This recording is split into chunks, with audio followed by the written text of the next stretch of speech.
Ever since I was a kid, I can remember watching wrestling. Like I remember we used to have this television that sat on the floor. Some of you may know what I'm talking about. Television used to sit on the floor, and you used to had to crank it to change channels. And if you passed your channel, you had to kind of keep going to get back where you wanted to. I remember that the TV was sitting on the floor. We had moved it to the basement. So in the basement, we had like these brown couches. Some of y'all know those brown couches. Nevertheless, with these brown couches, we had this section that my stepfather had set up where we would watch wrestling because some point or another we would started making too much noise while watching wrestling in the living room. So we would go downstairs to the basement and watch wrestling on Monday nights. And so I just remember watching wrestling since I was a kid. I remember when they had the Monday Night Wars where they would go back and forth, WCW and WWE or WWF at the time, and then I found ECW and that kind of brought in even more. And then I figured out later on that there was something called the Indies, and then New Japan and TNA and Impact and all these other things. And of course, I kind of within that same realm of combat sports, I also dabbled with reference to watching and becoming a fan to Roman Greco wrestling and also UFC mixed martial arts. And so I have a high degree of respect for all those individuals, men and women who put their bodies through that and who commit to doing that type of task. And you may be asking, well, this isn't a podcast about sports, it's a podcast about strategy. So why are we talking about that? There is an individual UFC fighter by the name of Kamzat Shemaev. And I apologize if I messed it up, but this is how his name is, Kamzat Shemaev. And this guy right now is a wrecking ball. He's just going through people. I mean, just destroying guys. And he was recently supposed to be fighting Nate Diaz, but that didn't go through because he didn't make weight. And the opponent that he did get, he squashed him. Now, I'm not going to talk about the fight. I'm not going to talk about the controversy of the way, and that none of that is what I want to talk about. I want to talk about this thing here, that there was footage of him where he is getting ready and he is in the locker room. He's in the arena. He's in the locker room. He's getting ready for this fight. And they have footage of him where he is out loud speaking to himself. And he is saying, and I quote, Muhammad Ali became Muhammad Ali. Mike Tyson became Mike Tyson, and I will become Kamzat Shemaev, end quote. And again, I started watching UFC and combat sport because of my love for wrestling and that artistry and devotion. But when I was listening to this guy say these words, Mike Tyson became Mike Tyson and Muhammad Ali became Muhammad Ali, but I will become me. I found this so inspiring.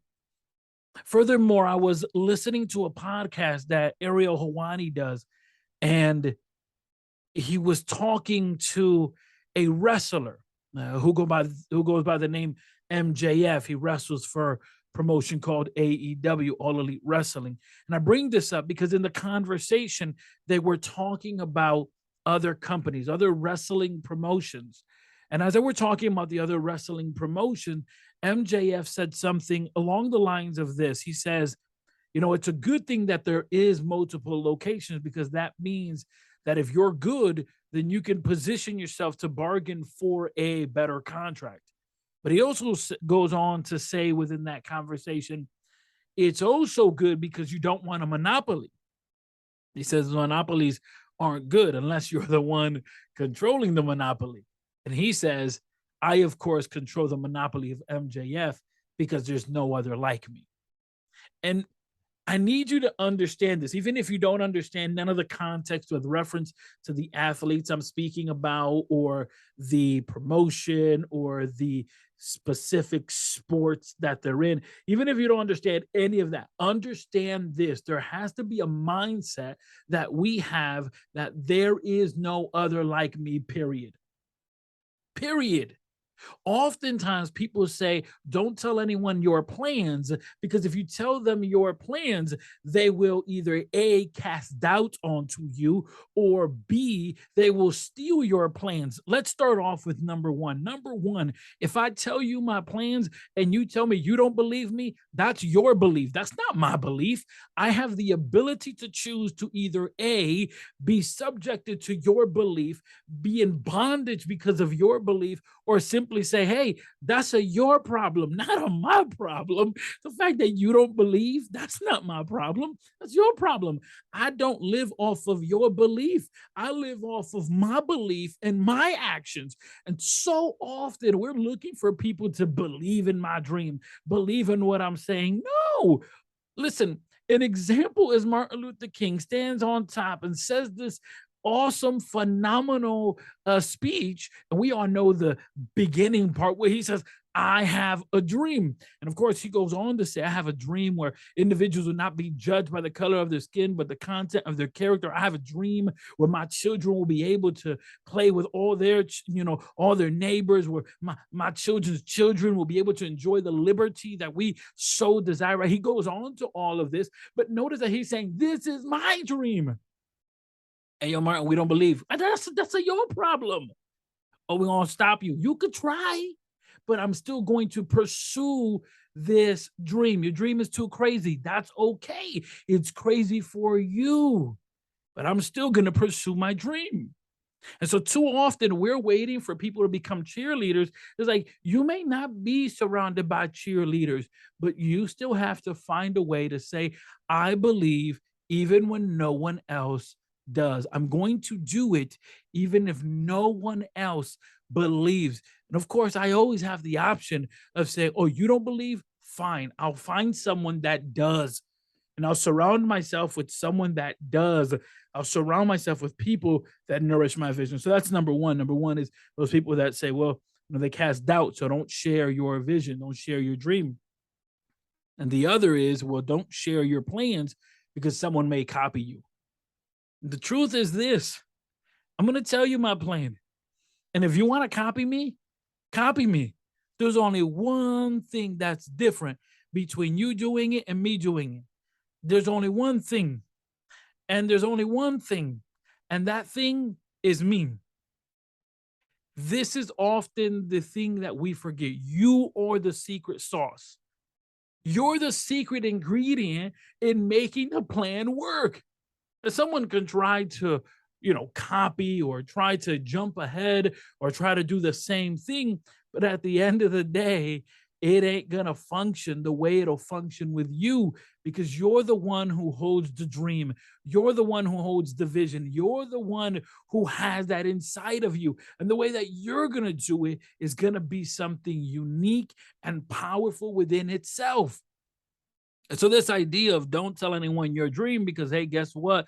They're going to A, not believe. Well, okay, don't believe. Or B, they're going to copy you. It's like, all right, copy. Go ahead. I love this thing about Elon Musk where he says, I'm not going to do a patent on anything.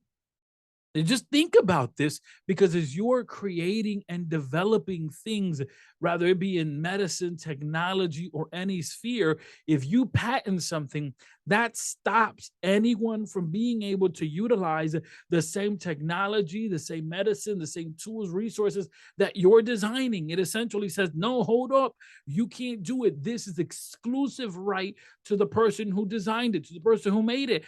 And Elon Musk says, nope, I don't believe in patents. Why? Because they hinder other people from being great. And if you hinder other people from being great, you hinder yourself from being great. Why? Because while they go, then you understand that you got to pick it up.